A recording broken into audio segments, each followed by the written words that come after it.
کیا ایسا ہو سکتا ہے کہ انسان بہت عبادت کرے لیکن پھر بھی اللہ کی رضا سے محروم رہ جائے؟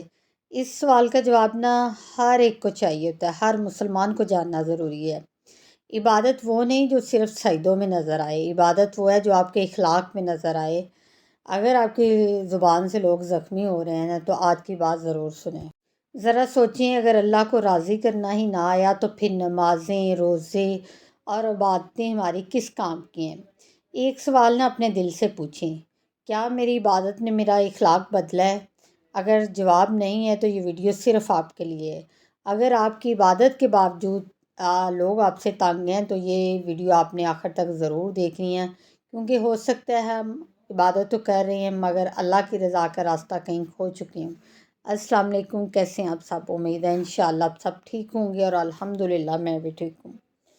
ہو سکتا ہے ہم برسوں سے عبادت کر رہے ہوں لیکن ایک ایسی غلطی کر رہے ہیں جو ہماری ساری محنت کو بے اثر کر دے، تو وہ غلطی کیا ہے؟ ہم میں سے بہت سے لوگ نماز پڑھتے ہیں، قرآن کی تلاوت بھی کرتے ہیں، ذکر بھی کرتے ہیں، لیکن اگر ہمارے اخلاق، زبان اور رویے سے لوگ تنگ ہیں تو ہمیں اپنے آپ سے ایک سوال ضرور کرنا چاہیے کہ کیا ہماری عبادت واقعی ہمیں بدل رہی ہے؟ سوچنے کی بات یہ ہے کہ اگر ہمارے اپنے ہی ہم سے خوش نہیں ہیں تو ہمیں اپنی زندگی کا جائزہ ضرور لینا چاہیے۔ عبادت کا حسن صرف مسجد یا مدرسے تک محدود نہیں ہے، بلکہ گھر، بازار اور ہر جگہ ہمارے کردار میں واضح نظر آنا چاہیے۔ آپ کو پتہ عبادت کا اصل مقصد کیا ہے؟ عبادت صرف چند مخصوص اعمال کا نام نہیں ہے، بلکہ وہ انسان کے دل، کردار اور رویے کو بہتر بنانے کے لیے۔ اگر عبادت کے بعد بھی غرور، غصہ، حسد اور بد زبانی باقی رہے تو ہمیں اپنی اصلاح کی ضرورت ہے۔ اصل عبادت وہ ہے جو انسان کے اندر عاجزی، صبر اور رحم دلی پیدا کر دے۔ جب عبادت دل کو بدل دے تب بھی اس کا اثر زندگی کے ہر پہلو میں نظر آتا ہے۔ رسول صلی اللہ علیہ وسلم نے بہترین اخلاق کی تعلیم دی۔ ایک سچا مسلمان وہ ہے جس کی زبان اور ہاتھ سے دوسرے لوگ محفوظ رہیں۔ عبادت کا اثر ہمارے رویے میں نظر آنا چاہیے۔ نرم گفتگو کرنا، معاف کرنا اور دوسروں کی عزت کرنا بھی ایمان کا حصہ ہے۔ جو شخص اپنے اخلاق سے لوگوں کے دل جیت لے وہ اللہ کے بھی قریب ہو جاتا ہے۔ ایک اور پوائنٹ، لوگوں کو تکلیف دینا۔ اگر کوئی شخص نماز بھی پڑھتا ہے لیکن والدین یا اپنے لائف پارٹنر، بچوں، پڑوسیوں یا دوسروں کے ساتھ بدتمیزی کرتا ہے تو اسے اپنے اعمال کا جائزہ لینا چاہیے۔ عبادت جو ہے انسان کو نرم دل بنا دیتی ہے، سخت دل نہیں بناتی۔ کسی کا دل دکھانا بہت آسان ہے مگر ٹوٹے ہوئے دل کو جوڑنا بہت مشکل ہوتا ہے۔ اللہ تعالیٰ اپنے بندوں کے حقوق ادا کرنے کی بھی تاکید فرماتا ہے، اس لیے لوگوں کے ساتھ حسن سلوک بہت ضروری ہے۔ ایک اور پوائنٹ، عبادت اور عاجزی۔ اصل عبادت انسان میں عاجزی پیدا کرتی ہے، تکبر نہیں۔ جو عبادت انسان کو دوسروں تو بہتر سمجھنے لگے وہ خطرے کی علامت ہو سکتی ہے۔ جتنا انسان اللہ کے قریب ہوتا ہے اتنا ہی زیادہ عاجز اور نرم مزاج بن جاتا ہے۔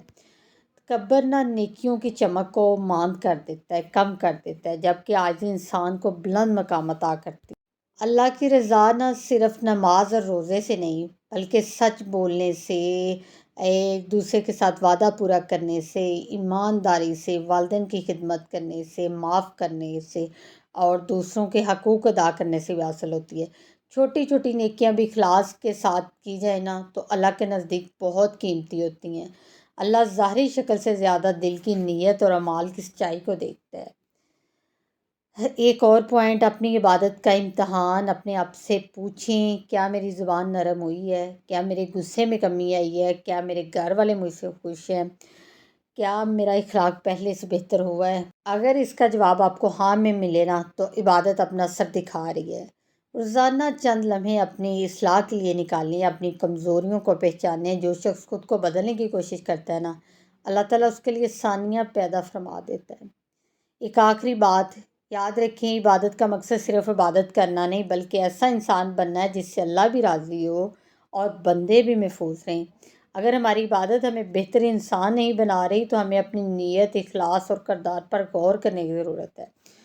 تو آج سے فیصلہ کریں کہ صرف عبادت گزار نہیں بلکہ اچھے اخلاق والا مسلمان بھی بننا ہے۔ اللہ تعالی ہمیں ایسی عبادت نصیب فرمائے جو ہمارے دلوں کو پاک کرے، ہمارے اخلاق سنوارے اور ہمیں اپنی رضا عطا فرمائے، آمین۔ یہ تھی جی آج کی ویڈیو اگر اچھی لگی ہو تو ویڈیو کو جلدی سے لائک، شیئر اور چینل کو سبسکرائب کر دیں۔ آپ سے بات ہوگی نیکسٹ ویڈیو میں۔ اپنا بہت سارا خیال رکھیے گا۔ اللہ حافظ۔